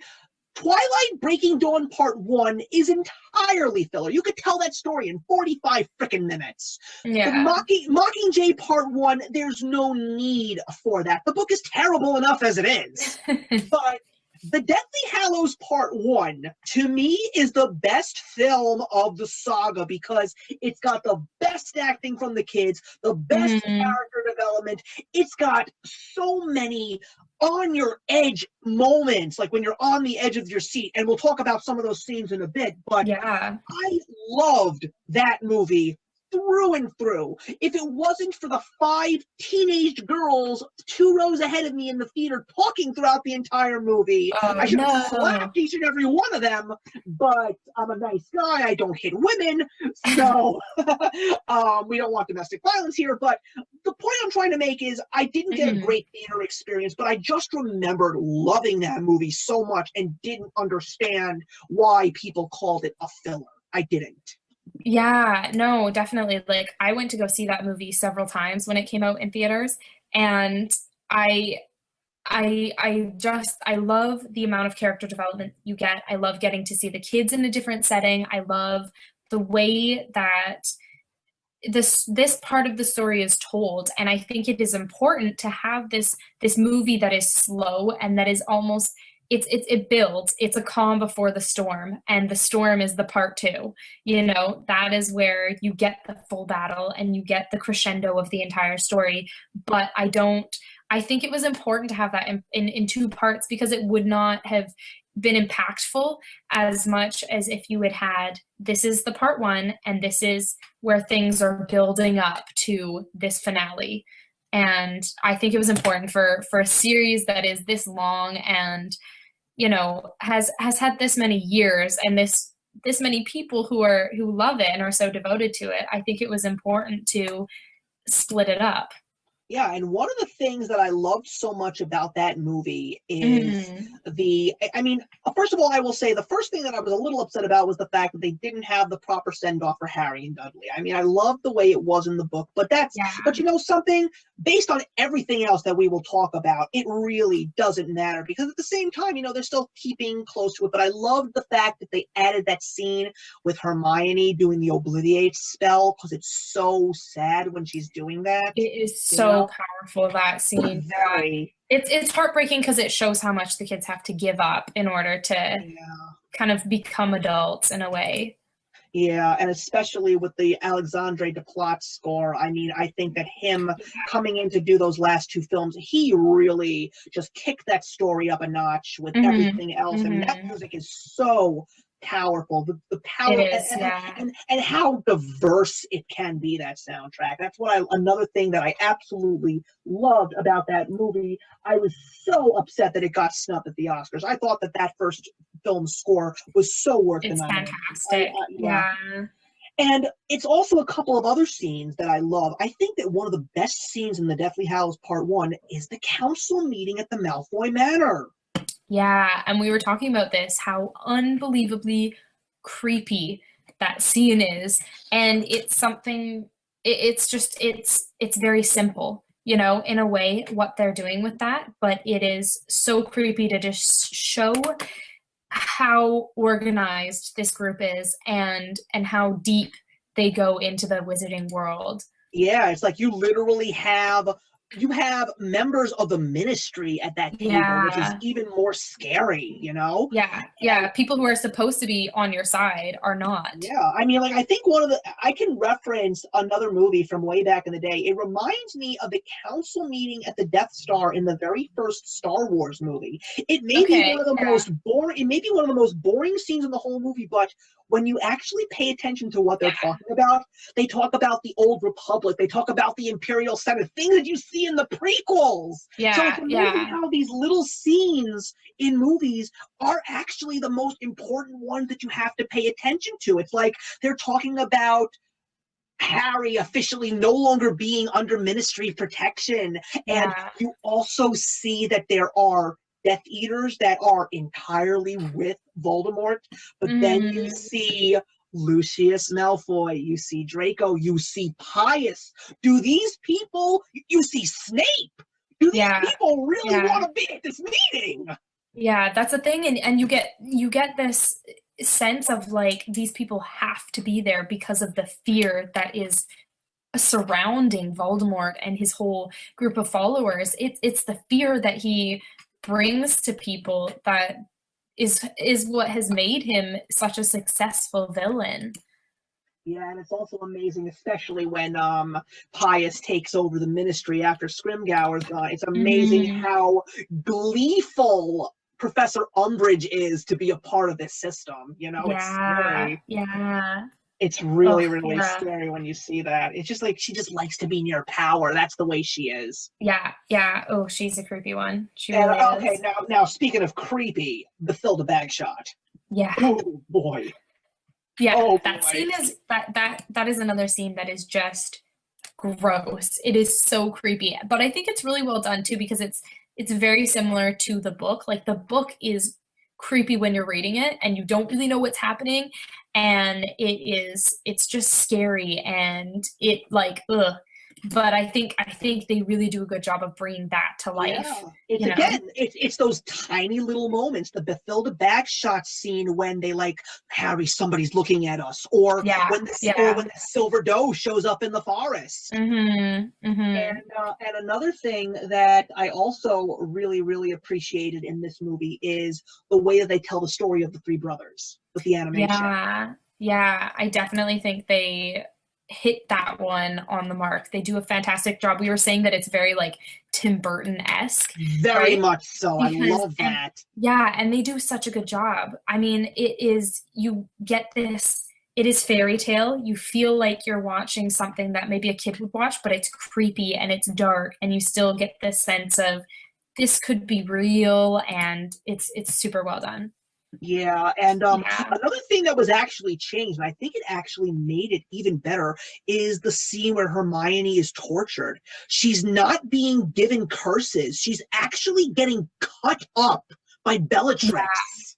That's terrifying. Yeah, I think it does make it more impactful to show that, you know, that physical pain that we can understand.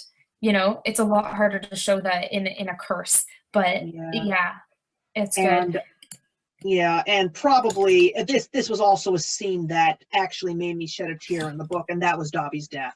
They really hit it perfectly, I thought. I love, even though it's such to me, it still gets me choked up. It's such a powerful scene to watch, especially when it's a character that's just a CGI image. That's the scariest part about this movie. But the thing is, because he's so essentially good, and he is so innocent, really, in all of this battle, it's just so heartbreaking. And to have Harry have to kind of go through that, realizing it's his fault and he feels responsible for it. And I think it was a great job to choose to end the first movie at that point, because that is kind of a turning point for the kids where it, like, people that they really love are starting to die and things are getting a lot more serious.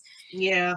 I always made a joke with my friends who were readers of the book and watchers of the movie, the other name for Harry Potter and the Deathly Hallows is also known as Harry Potter and the Endless Body Count. Yeah. But Which is then very true. Yeah, but the three things that folk that were in the first movie and then they poured into the second movie, the three things that I never really understood because they really didn't do so well with them was Grindelwald. That's number one. Yeah. Aberforth. Yeah. I would have loved to see a lot more of Dumbledore's story thanks to Aberforth, but again, we'll continue with that. And the mirror glass. Nobody knows how Harry got it in the movies. Yeah, and it's interesting that because we did talk about that where like in the movies, it makes me think they must have had this scene in there somewhere and it just got cut because it is from Sirius's Looking Glass where Harry was supposed to have one and Sirius was supposed to have the other, and so they could look at each other, and so Harry angrily at some point throws it into his trunk and it breaks, and so this is the kind of last piece of Sirius that he has with him, and that is supposed to be the significance of it, but there's kind of this disjoint of where it came from in the movies. They don't really explain it or what the significance is really. I mean, it's just like broken glass and you don't know what it is. Yeah, nobody understands it until the very, very end of the second movie when they actually meet Aberforth. So then we move on to is everything okay? Yeah, my dad was just looking in my window. Oh, okay. So then we go on to the final film and, of course, the rest of the book, and that is The Battle for Hogwarts, which I thought that they did very, very well. I mean, unfortunately, here's one of the few things that I have learned. When it comes to watching the films, you really do have to watch both of them back to back. Oh, I'm so sorry. I forgot one important thing before we go in. The dance scene in the first film. Oh, yeah, which I think is such a lovely moment. I love that part. People were in the theater when I went to see it, and people were saying, what is this? This was not in the book. Who cares? It was excellent character development. That's what I think they did such a good job with the first part, is there are moments like that where you just get them as kids again, and it's really nice to see that. Absolutely. Yeah, so then we get the Battle of Hogwarts, and as I was saying, I feel that it's best to actually watch them very close to each other because they're really, you feel kind of distant when you watch one after the other in a very, very long period of time. But I thought that the Battle for Hogwarts was done very, very well. And I feel that one of the most powerful parts was looking at Snape's memories in the Pensieve, because we really did uncover, again, it was something I would have loved to see Aberforth do, because they talked about it in the first book, in the first film at the wedding with Rita Skeeter's book. But when you take a look at the whole story and Snape's involvement in Harry Potter's life, Dumbledore really comes off as a dick to a certain extent. And I think for sure. In the books, I love the backstory that you get with Dumbledore, and I love the opportunity to almost question, is he a good wizard? Is he really who he says he is? Because after his death, there's all of these things that come up that make Harry question, was this a good guy? Who was this guy? I didn't even really know him. And I like that. I really like that. You don't quite get that as much in the movie because he doesn't almost have an opportunity to redeem himself until the very end, when you have that scene with Harry who's like talking to Dumbledore in his half-death state. Like in purgatory. Yeah, basically that is basically what it is.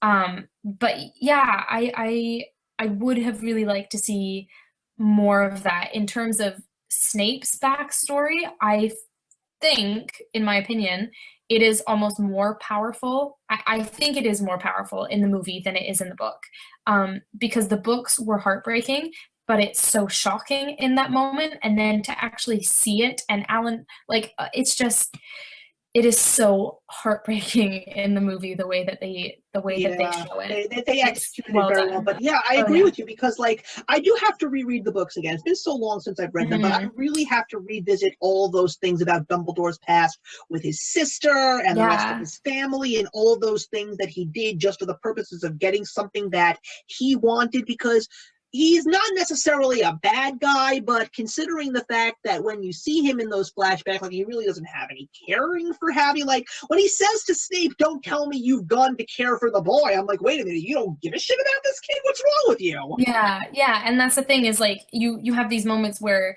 in the book it's questioned and he's redeemed and he's questioned and he's redeemed, and it's this constant back and forth of like who was the real Dumbledore. But in the movie, there isn't quite the same development. Right. And with the Battle of Hogwarts in the film, I mean, again, this is also more of a visual thing, because when you take a look at the showdown between Harry and Voldemort, it just like, it takes such a small chunk of the book. Like, it's really next to nothing in the movie. So, I mean, in the book. But in the movie, they really do turn it into a fantastic, you know, like, Hollywood epic battle scene, which I think was important, because you can't just have like, a pushover battle in the movies. Like, it just doesn't make sense to do that. Yeah, but no. I feel that they should have done a couple of things that they didn't. And probably the most important thing was they really should have elaborated more on Remus, Tonks, and Fred's death. I was so upset that they did not do the right thing, especially for Fred. Yeah, I definitely agree in that respect. The people who had been so influential in Harry's life weren't really given the proper send-off that they deserved in those last moments, because I mean really just to pan the camera over dead bodies and show the aftermath is impactful, but not as much as it would have been to have them the way that they're discovered in the books.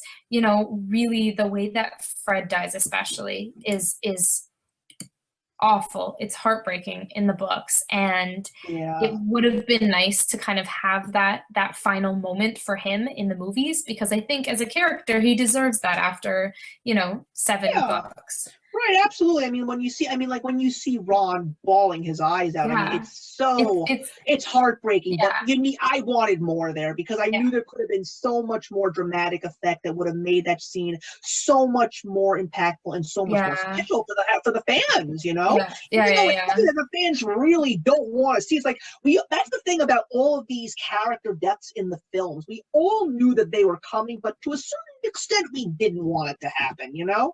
Yeah, for sure. And so we're going to finally wrap this all up, and we're going to talk about something that you asked me a question about, and that is the epilogue. Yeah, because it's a pretty controversial part of the books and the films, whereas a lot of people I've heard have had very negative opinions about, including the epilogue in the first place in the book. And then I've also heard a lot of negative things about its portrayal in the movie. So, yeah. I mean, here's the thing that I don't understand. It's so hard to please people. You want a happy ending. She gave you a happy ending. Exactly. What is your problem? What is your problem? That's the way that I look at it, you know? Yeah. I was very satisfied with it in the book. I mean, I know there were a couple of additional things that were not in the movie, but, you know, they focused on the important things. It was quite impressive to see the way that they actually put some makeup on these kids to make them look older, because these are now kids that are in their early 20s and late teens. But it was funny to see, you know, Ron with a beer belly. It was funny to see Draco with a full beard. It was interesting to see bags under Hermione's eyes from stress of handling the kids. It was cute, you know. And the gray hairs in Harry's head, you can see them. Yeah. And I mean, I obviously like a happy ending. I think it's satisfying after having such a dark last few movies to have this moment of light and happiness and rebirth at the end of the film. And I think you had said that it almost means like it makes the films and the whole series come full circle. Oh yeah, because you're in King's Cross Station, you see the chocolate frog, you see the pets, the Quidditch gear, and then you hear the classic John Williams song in the background ending it all. Like it's a perfect way to end it. But because if you think about it, the way that it ends before they say, you know, 19 years later, it's just the three of them just staring out into the distance. Behind them is the rubble that was Hogwarts. I mean, was that a good way to really end this film series? You know, think about it. Yeah, and that's the thing is, like, to end it off with just that, people would have been way more upset if they had just been like, all you get is this potential. Yeah, You it's like, know that what? something is Yeah. defeated, but that's all you have. And that's the thing about the epilogue. The epilogue gives it closure. Yeah. And I think it is important to have this kind of like this moment to show that things are back to normal. Things are, you know, you have a new generation that is starting again. And it's really nice. It's touching to have this moment. It's really nice to get to see that at the end. Well, it looks as though the movies definitely kicked the book's butt in regards to the Deathly Hallows, but as I said, the books officially win this episode of Versus at a score from 4-3, so it came pretty darn close. Pretty close. But I will say, you know, I love the books, you love the books, and Obviously. you love the films, and I love the films. I look at them in two separate mediums. I mean, I will not deny the fact that they tried so hard to give us such a well-done transition. And I feel that Harry Potter's series pretty much paved the way for the ways that movies are now made, because a lot of movies that now have huge fan bases, you know, whether they're based on young adult novels, whether they're based on contemporary novels, or whether they're based on comic books. Look at the Marvel Cinematic Universe. Look at movies like The Girl with the Dragon Tattoo, The Help, and Gone Girl. They're really working to make sure that fans of the books will be fans of the movies as well. And I mean, you can't talk about all these kinds of movies without talking about The Lord of the Rings, directed by Peter Jackson. You want to talk about a brilliant work of film. I mean, Harry Potter paved the way for that. They came out in the same year. And they both really were the stepping stones. Those two franchises were the stepping stones as the way movies are. But guys, we're up to almost 2 hours, and I think that that's a good time to actually call it quits. So, ladies and gentlemen, that is my second episode of Versus, but it's my first live collaboration. Christine, thank you so much for doing this. I had a blast. I really did. That's awesome. Yeah, no, I've had a really good time too. This has been a really great episode of Versus. Yeah, I'm really glad to know that we will have this on your channel so all of your fans can watch, and I'll put this onto my channel in the coming days so everybody can watch what they missed. And, you know, you guys want to, if you are all fans of Christine's here and you've never watched my show, you can find me on YouTube at The Lawn Gnome. I review movies, books, music, television shows. I also do Funko Pop reviews. I also try and do as many collaborations as possible. But one of the other things that I like to do is I try to be a motivational person and a real role model to a lot of different people. And this is the reason why I chose Christine, because Christine is one of the few people that I've started to work with and try to help her make a better YouTube show and come out of her shell. And I think that this is an excellent addition to her work. Yeah, I've had a really good time, and this is a totally new experience for me doing this live show format too. So hopefully it's gone without a hitch. Before we sign off, please plug yourself. Tell all of my fans who are watching who you are and where they can find you. Yeah, so for the Lawn Gnomes viewers, I am Christine. My channel is TeenofLittleHollow. I obviously do a lot of Harry Potter related videos, and this whole week is dedicated to that. So if you would like to stick around and join me for the rest of the week, that would be fantastic. I tend to make a lot of very random videos of just whatever is on my mind. And I also love movies and books, so I have been trying to get more into reviewing for stuff like that as well. So hopefully, as the Lawn Gnome says, he has been helping me kind of develop that ability a little bit more, which has been good. Yeah, so I think that's it. Yeah, I think we're literally going to end at 10 o'clock, 2 full hours. That is a record for me, right? So everybody, thank you very much for watching. Enjoy the rest of your Harry Potter week, and I will see you all in the next episode, and actions speak louder than words. Bye.